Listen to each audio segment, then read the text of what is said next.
There is a particular kind of loneliness that rarely speaks, a quiet ache carried by those who move through the world, convinced that their presence is optional, as if the spaces they enter would close seamlessly behind them, leaving no trace that they were ever there. It is not loud grief. It is not dramatic sorrow. It is a soft, persistent tremor beneath the surface of a person who has learned, slowly and quietly, that others seem to live just fine without them. This film explores that subtle desperation, the internal negotiation between wanting to matter and expecting to be forgotten. A story not of abandonment, but of the fragile belief that one's existence makes little difference at all. There is a moment, often hard to pinpoint, when a person first recognizes the quiet belief that they are easy to replace. It rarely arrives as a single event.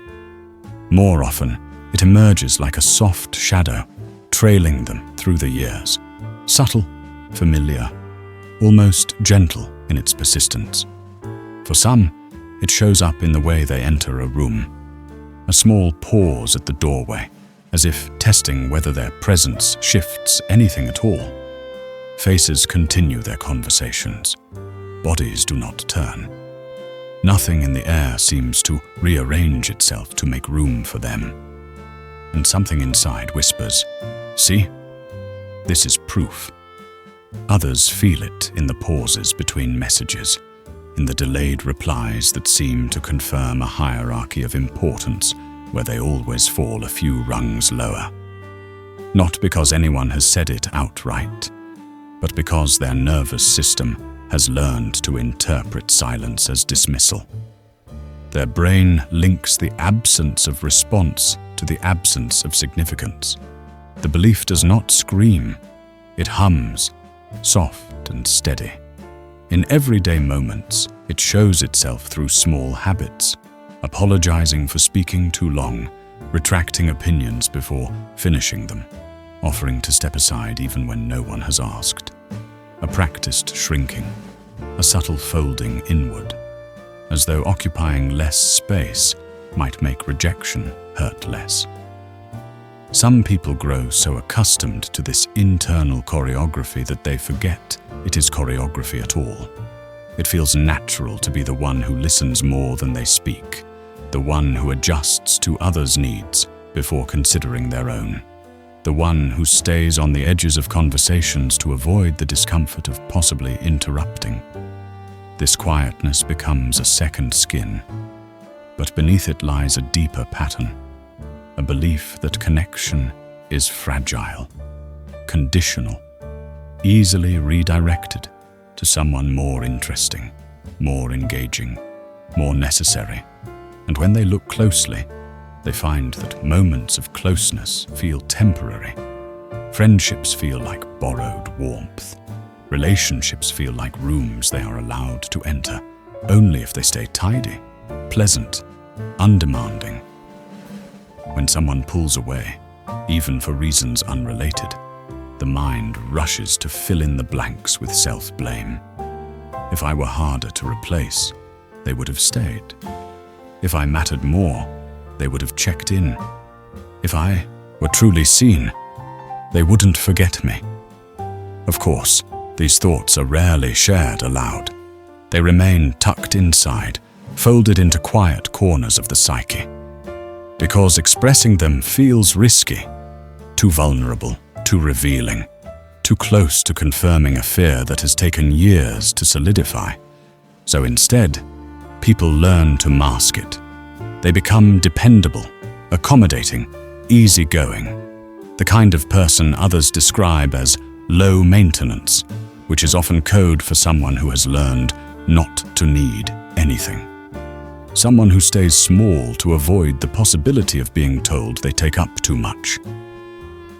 This chapter lingers in this emotional space, the beginning of recognition. Not yet the origin, not yet the psychology, simply the raw sensation of living with this belief, the subtle heaviness of moving through the world, feeling like an optional presence. For some, Recognition begins when they watch how others are greeted, with excitement, with warmth, with that unmistakable shift in energy that signals genuine presence, and they notice how their own entrances feel quieter, less marked, less awaited. For others, recognition arrives through contrast. They meet someone who takes interest, who notices the smallest changes in their tone, who asks follow-up questions instead of letting conversations drift. And suddenly, the difference is jarring. It highlights how unseen they have felt for so long. Slowly, almost reluctantly, they acknowledge an internal narrative they've carried for years. I am easy to forget, easy to overlook, easy to replace. This chapter does not aim to challenge the belief yet. It simply lays it bare. Because recognition is the first step toward understanding, an emotional snapshot of what it feels like to inhabit a life shaped by quiet resignation. A life where presence has always felt negotiable, where belonging feels borrowed, where the fear of being replaced becomes a constant, almost rhythmic undercurrent. A life lived at the edges of things, waiting to be invited inward, yet expecting the invitation to be temporary. The belief that one is easily replaceable does not appear fully formed. It begins in small, formative moments, quiet interactions that seem insignificant at the time, but echo across years. Most origins are subtle. They do not announce themselves. They settle softly, like dust on a forgotten shelf.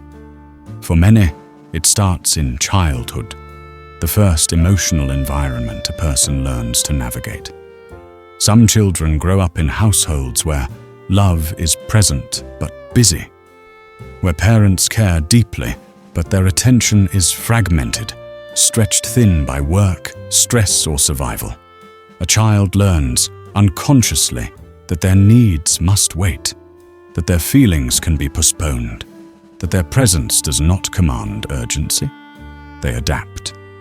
They learn to soothe themselves early, not because they are mature, but because they sense there is no other option. The message absorbed is not unloved, but something softer and quieter. You are fine, on your own. You don't need too much. You don't need to be held. Others grow up in families where affection is conditional, granted when behavior aligns with expectations, withdrawn when it doesn't. Praise becomes a currency. Approval becomes a reward. A child internalizes the idea that worth must be earned and that belonging is negotiable. This becomes the blueprint. Be useful, be pleasing, be small enough not to cause trouble. Some children become emotional caretakers, parentified too soon, praised for their maturity while quietly losing their right to need.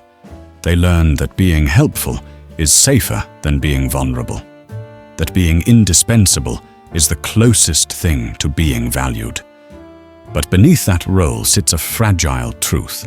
If usefulness is the reason they are kept, then someone more capable could always take their place. School years deepen these patterns. A child who is included only when convenient learns to become adaptable, agreeable, easygoing. They adjust to the group rather than expecting the group to adjust to them. If friends cancel plans or forget invitations, the child shrugs it off. But something inside begins to root itself. Others choose me only when they have space. A belief forms that they are a backup option, not a chosen presence. In adolescence, the pattern takes on new shapes. First, crushes that go unnoticed, texts that take hours to return, being the friend who listens but is rarely confided in, the quiet student others forget to greet in the hallway. Each moment small but cumulative, threads woven into an internal narrative of dispensability. Some people trace the origin not to neglect, but to circumstances. Moving often, being the new kid in class, growing up in environments where friendships were temporary by default. When people leave often enough, the mind adapts. It stops expecting permanence. It starts assuming replacement. Then there are those whose families praised independence above all else. Children celebrated for not needing help, for handling things on their own, for never causing problems. What looks like strength becomes a template. Do not ask. Do not need. Do not expect anyone to stay. But even the most resilient child absorbs the unspoken message. If your needs are invisible, you become invisible too. Origins also lie in early romantic relationships. Those first fragile experiences where someone's affection feels like validation and their withdrawal feels like evidence. A partner who drifts away without explanation, who moves on easily, who replaces connection with someone new, leaves behind more than heartbreak. They leave behind the lingering belief that attachment is unstable, that closeness is temporary, that others do not stay for long.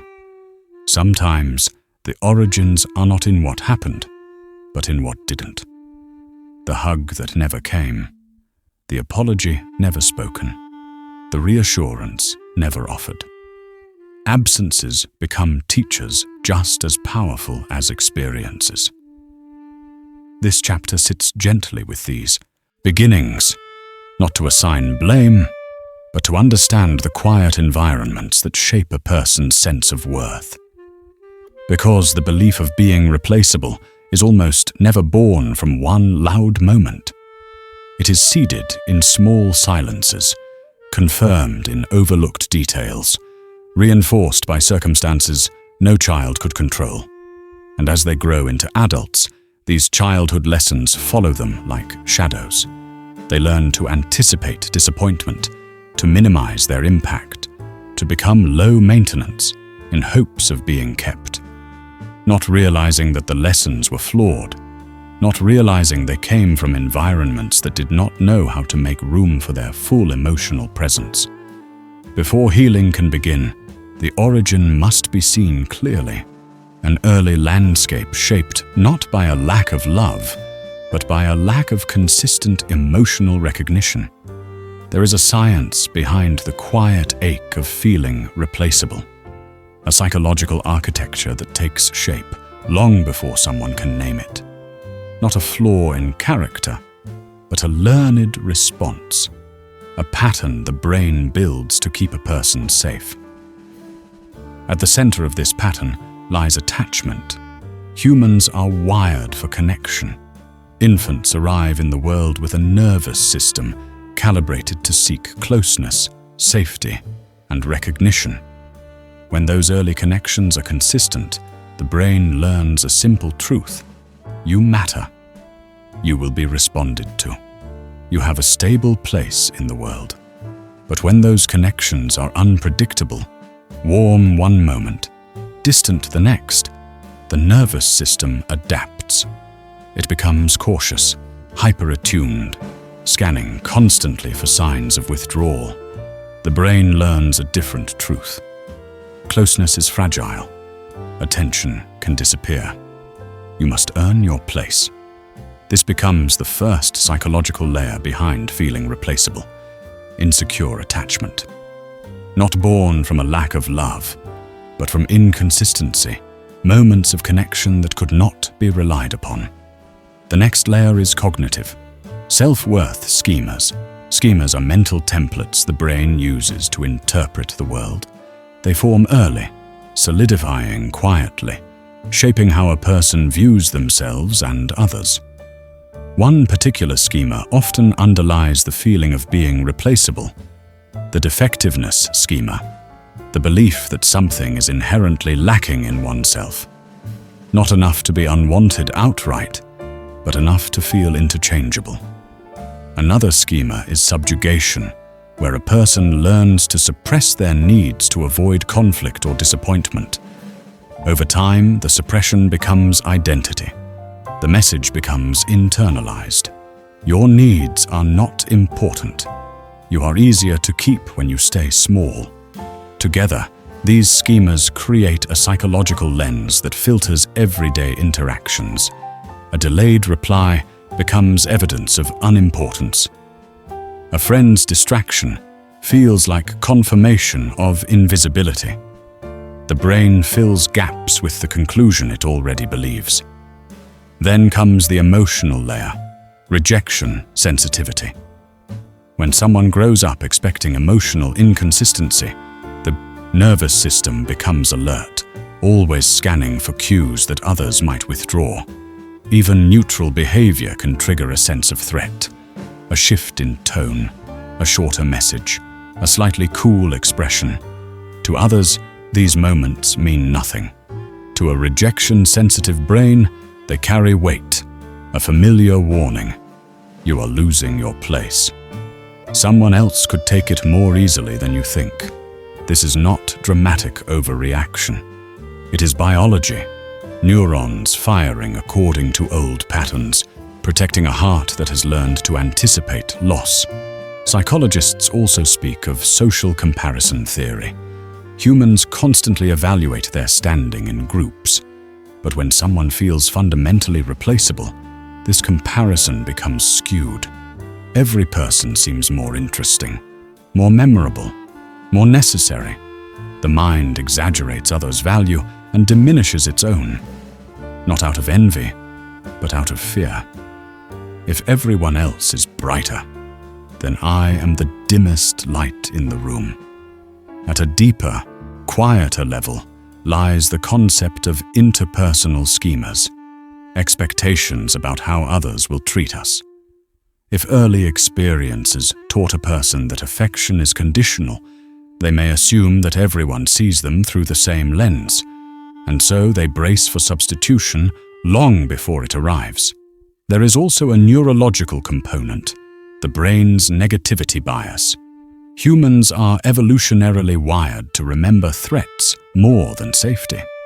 So moments of being ignored or forgotten imprint more deeply than moments of being included. The brain catalogues them, giving them disproportionate weight.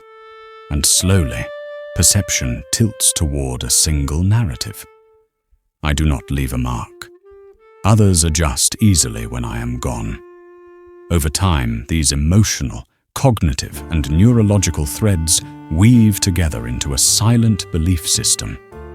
A person does not wake up thinking they are replaceable. They arrive there gradually, through thousands of small interpretations shaped by old patterns, old stories, old wounds. Yet, beneath the psychology lies something profoundly human, the desire to feel chosen. Not out of necessity, but out of genuine affection. The longing to believe that one's presence is not a placeholder, but a unique signature, something that cannot simply be swapped out. Understanding the psychology is not about assigning blame. It is about recognizing that these patterns were inherited, not chosen. They were shaped by environments a person had no power to change, and they continue because the brain believes it is protecting them. This chapter reveals the scaffolding behind the feeling, not to dismantle it yet, but to understand its architecture. Because every belief, no matter how painful, has roots that make sense once they are seen clearly. There is a certain contradiction that lives within those who feel replaceable, a quiet tug-of-war between longing and self-protection, between wanting to be seen and fearing that being seen will only confirm their unimportance. It begins with desire. Simple, human desire. To matter. To be held in someone's mind with a softness that does not disappear when the moment ends. To be someone's first thought, not their afterthought. To be chosen for who they are, not for how convenient they can make themselves. But standing beside that desire is another presence, equally strong, the expectation of loss. The mind rehearses disappointment long before it arrives. It anticipates the moment when someone will drift, grow bored, or find a more appealing version of what they offer. The anticipation becomes so familiar that closeness feels dangerous, as though every step inward leads closer to an inevitable substitution. So the heart learns contradictory habits. It reaches out while simultaneously holding back. It offers warmth, but never too much. It shares pieces of itself, but keeps the most vulnerable parts hidden in shadow. Because if someone never sees the deepest truths, they cannot reject them. And so the internal conflict deepens, the desire to be known versus the instinct to stay safe. Many people in this pattern become gentle observers in their relationships. They sense every shift in tone, every change in rhythm. When someone replies later than usual, their chest tightens. When someone seems distracted, the mind rushes to fill in the blanks with fear. Yet, they rarely voice these fears. They swallow them quietly, believing that expressing insecurity might make them seem clingy or unworthy. They worry that speaking their needs would only accelerate the process of being replaced. So they stay silent, even when silence hurts. It is a form of emotional self-erasure, an attempt to remain easy to keep by being easy to handle. They do not ask for reassurance. They do not ask for presence. They do not ask for anything that might be perceived as too heavy. But the paradox is that this quietness can create more distance. When others cannot sense their inner world, connection remains shallow, leaving the person feeling even more invisible. Their fear of being overlooked becomes a self-fulfilling prophecy. Inside this conflict, exhaustion grows. Because holding back is not a passive act, it requires constant vigilance, constant monitoring of one's tone, one's needs, one's emotional footprint. They become experts at reading others, but strangers to articulating themselves. And sometimes they turn to overgiving as a way to feel secure. They offer support, patience, understanding, hoping that being indispensable will make them irreplaceable. But overgiving is a fragile strategy. It can breed resentment or burnout or relationships where they are valued only for what they provide, not for who they are. This too deepens the conflict. They want reciprocity, but fear requesting it. When closeness begins to form, when someone truly sees them, discomfort rises. Not because closeness is unwelcome, but because it is unfamiliar, foreign, a territory where old rules stop making sense. Part of them wants to lean in, another part retreats instinctively.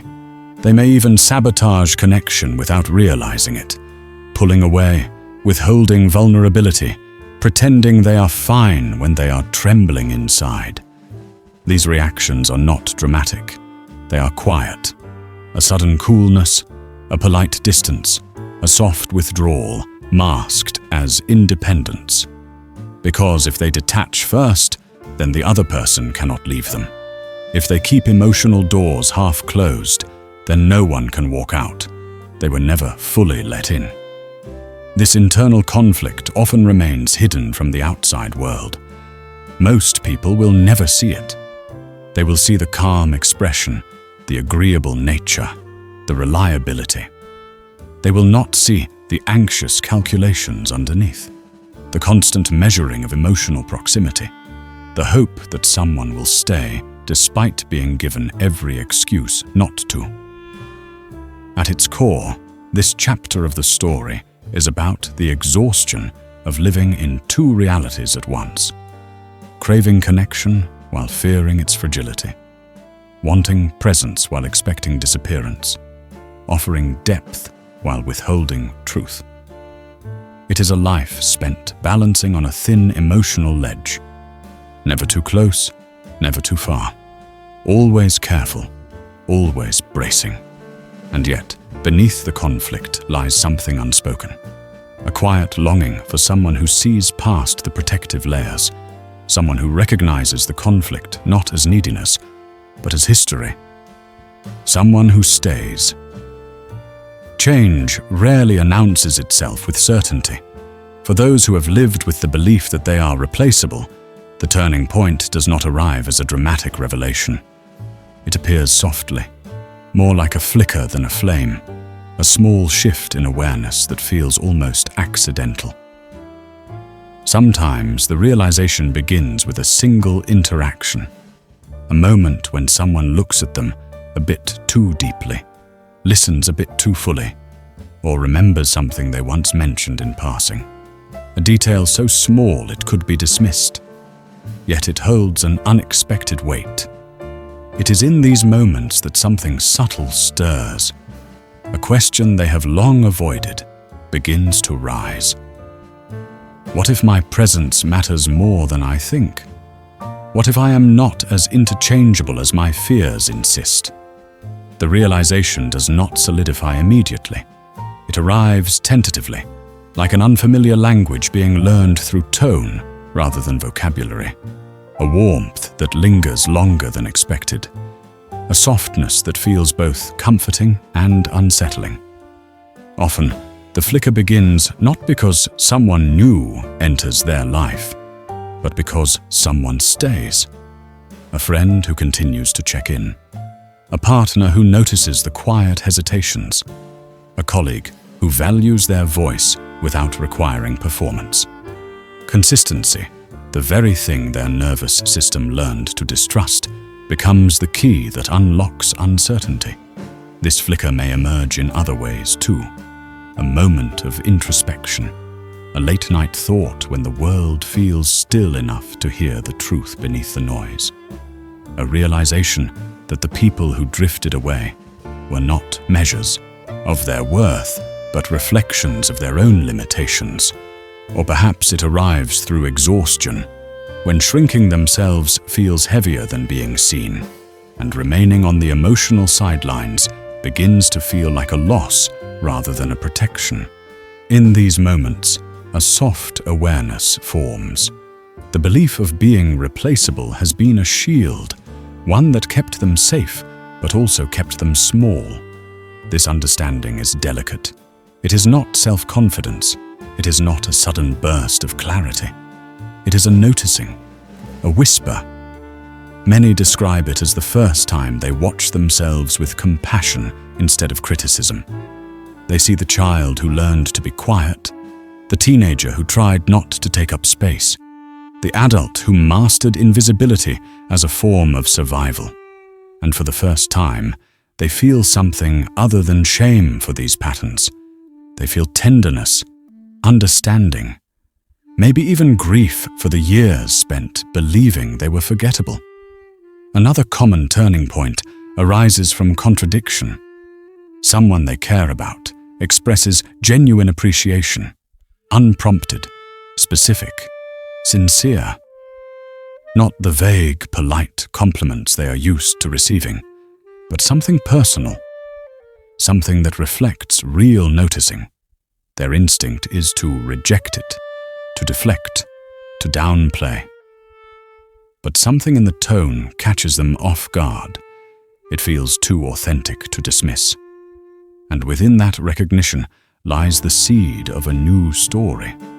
Realization also blooms in silence when they observe how differently they treat others compared to how they treat themselves, when they notice the warmth they extend so easily outward and the coldness they reserve inward. This discrepancy becomes hard to ignore. They begin to see that the belief of being replaceable has shaped choices, relationships, boundaries, or the lack of them. They notice how often they have withheld discomfort to avoid burdening others, how frequently they have accepted roles that minimized them, how long they have stayed quiet in hopes of being kept. Recognition of these patterns is not comfortable. It comes with an ache, but it is the ache of truth, not of hopelessness. In this chapter, the shift is not toward full healing. That comes later. This chapter is the moment a person glimpses the possibility that their internal narrative may not be accurate. Not because someone tells them so, but because something in their experience contradicts the old belief just enough to create doubt. And doubt, in this case, is a doorway, a gentle one, a crack in the armor. It is the moment they realize their story was shaped by history, not destiny. The moment they recognize that the fear of being replaced has protected them, but no longer reflects the reality around them. A flicker, a question, a soft shift, the beginning of a new way of seeing themselves, fragile but alive. Healing, for those who have felt replaceable, does not arrive with sudden confidence. It begins with something quieter, a gradual willingness to occupy a bit more space in their own life. At first, this shift is almost imperceptible. A slightly longer pause before apologizing, a moment of breathing before assuming they've done something wrong, a choice to speak a fraction more openly, even when their instinct is to stay silent. These small acts are not declarations. They are gentle experiments, testing the idea that their presence does not need to be minimized to be accepted. One of the first steps in this integration is recognizing emotional needs without judgment. For years, they believed that needing reassurance, closeness, or consistency made them burdensome. But healing begins the moment they view these needs not as flaws, but as natural expressions of being human. The body often leads before the mind understands. A softened shoulder, a deeper breath, a moment where they allow someone's kindness to land without immediately deflecting it. Learning to occupy space means allowing themselves to be held in others' memory without questioning why. It means accepting that someone can care without needing a performance. It means letting presence exist without shrinking to make room for everyone else. There is a moment, subtle but profound, when they begin to realize that taking up emotional space is not the same as taking from others, that their voice does not push someone else out, that their needs do not erase another's. This realization creates a quiet internal expansion. Healing also involves revisiting old interpretations. A delayed reply no longer becomes evidence of unimportance. A friend's distraction no longer confirms being forgotten. Instead, they begin to see these moments for what they are, the ordinary rhythms of human relationship. This cognitive shift is not immediate. Old beliefs still whisper, but now there is another voice present, gentler, more grounded, questioning the validity of those whispers. Sometimes, learning to occupy space means saying no, perhaps for the first time without apologizing. Not to push others away, but to honor the boundaries that have long gone unspoken. This no becomes a quiet affirmation. My presence has weight. My limits matter. At other times, occupying space means saying yes to invitations, to rest, to being included without assuming they're a convenience, to receiving care without offering anything in return. One of the most transformative parts of healing is allowing relationships to become reciprocal, where giving and receiving exist in balance, where vulnerability is not a currency but a bridge, where they allow others to meet them halfway instead of carrying the entire emotional load. Integration also involves recognizing that their value is not tied to their usefulness. For many years, they believed being indispensable was the closest thing to being irreplaceable. But healing shifts this belief gently. From I must earn my place to I am allowed to exist fully, even when I am not needed. This shift can feel unsettling at first. There is discomfort in no longer hiding behind helpfulness, but slowly they learn to trust that presence itself is enough, that simply being who they are is meaningful in ways that cannot be mirrored by anyone else. Some people experience a physical sense of grounding, feeling their feet on the floor, noticing their breath, realizing they inhabit a body that has spent years tensing itself to avoid taking up too much room. They begin to relax into themselves. The world does not change dramatically, but their posture toward it does. They become a little less apologetic, a little more open, a little more willing to believe that connection can hold them without breaking. Learning to occupy space is not about becoming loud or demanding. It is about allowing authenticity to return after years of hiding. It is about reclaiming parts of themselves that were once tucked away for safety. And as they grow into this newfound spaciousness, something unexpected happens. They begin to sense their own irreplaceability, not in comparison to others, but as a quiet truth inherent in simply existing. Their presence becomes less of an apology and more of a home they are finally willing to inhabit. There is a moment, often unnoticed, when a person begins returning to themselves. Not because life becomes easier or relationships become perfect, but because something inside grows quiet enough to be heard. A soft voice that has been there all along, patient, waiting, almost shy. The belief of being replaceable once shaped everything. The way they entered rooms, the way they spoke, the way they held back entire parts of themselves to avoid being too much or too little. It shaped the fears that lived beneath their interactions, the hesitations that shaped their relationships, the stories they told themselves about what others saw when they looked at them. But now, as they step into this gentler chapter, the narrative begins to shift. Not forcefully, not dramatically, but with a steady sense of recognition. They start to notice the small imprints they leave behind, the subtle ways they exist in others' lives without needing to prove their value. The laugh someone remembers, the insight someone quotes weeks later, the warmth someone describes when speaking about them to others. They begin to understand that impact is not always loud. Some presence is quiet, but unmistakable. Some people matter not because they shine the brightest, but because they carry a particular softness, a distinct way of seeing the world that cannot be replicated. In this chapter, the person looks back at their journey with a tenderness that once felt impossible. They see the child who learned to stay small, the teenager who mistook invisibility for safety, the adult who tried so hard to become indispensable, hoping it would make them irreplaceable. And something inside softens, not in pity, but in compassion. They recognize how each version of themselves was simply trying to survive.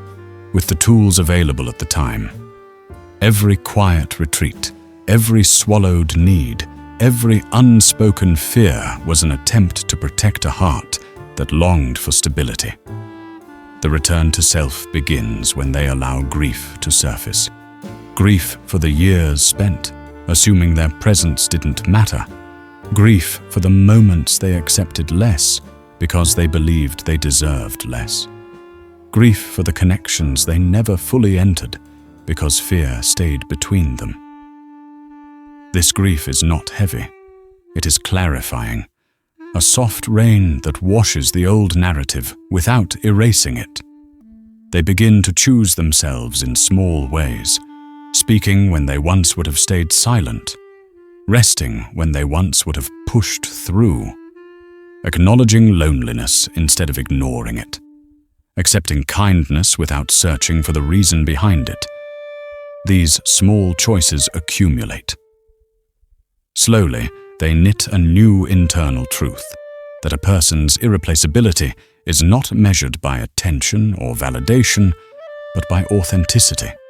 it becomes clear that the most unrepeatable thing about them has never been what they do. It has always been the way they feel, perceive, care, and exist. Their emotional texture, their inner world, their particular arrangement of softness and strength. No one else carries those exact combinations. And in recognizing this, something inside settles. The fear of being replaced does not vanish entirely. Old narratives rarely disappear completely, but it loses its grip. It becomes a whisper instead of an anchor, a memory instead of a prophecy. Now, relationships feel different. Not because others have changed, but because they approach connection from a place of presence rather than performance. They no longer contort themselves to fit imagined expectations. They no longer compete with ghost versions of better people. They no longer assume that closeness is temporary. Instead, they enter relationships as themselves, quiet, thoughtful, imperfect, real. And they begin to see that this version of them is the one people were longing to know all along. In the final movement of this story, the camera lingers not on transformation, but on acceptance, on a person who has finally learned to inhabit their own existence without shrinking or apologizing for it, on someone who understands that being irreplaceable is not about being exceptional. It is about being true. The documentary ends in stillness, a quiet room, a gentle breath, a presence that no longer doubts its own weight, because the person who once believed they were easiest to replace has returned to themselves, softly, slowly, fully.